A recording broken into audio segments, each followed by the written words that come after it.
అంబేద్కర్ కోనసీమ జిల్లా రాచర్లలోని బీసీ బాలుర వసతి గృహం వద్ద విద్యార్థులు ఆందోళనకు దిగారు.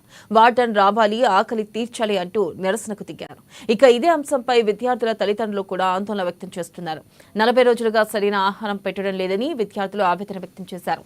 హాస్టల్లో 40 మంది విద్యార్థులు ఉన్న వసతులు శూన్యం. వసతులు కల్పించడంలో వార్డెన్ నిర్లక్ష్యం చేస్తున్నారని ధ్వజమెత్తారు. ఎప్పటికైనా ప్రభుత్వ అధికారులు స్పందించి మా ఆకలి తీర్చాలని విద్యార్థులు కోరారు.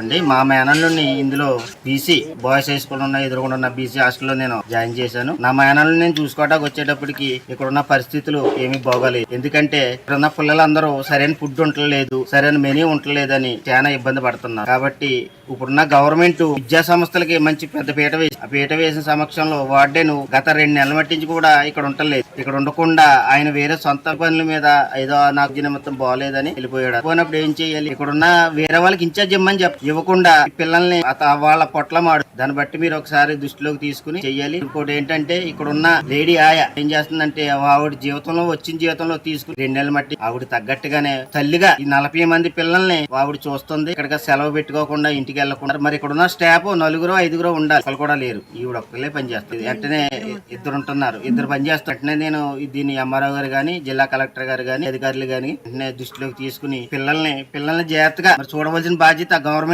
ఎందుకంటే మనకి రాజ్యాంగం కల్పించిన హక్కు, రాజ్యాంగం బాబాసాహెబ్ అంబేద్కర్ కల్పించిన హక్కు, పూలంజీ కల్పించిన హక్కు. దాన్ని బట్టి మనం ఇవన్నీ దృష్టిలో పెట్టుకుని పిల్లల్ని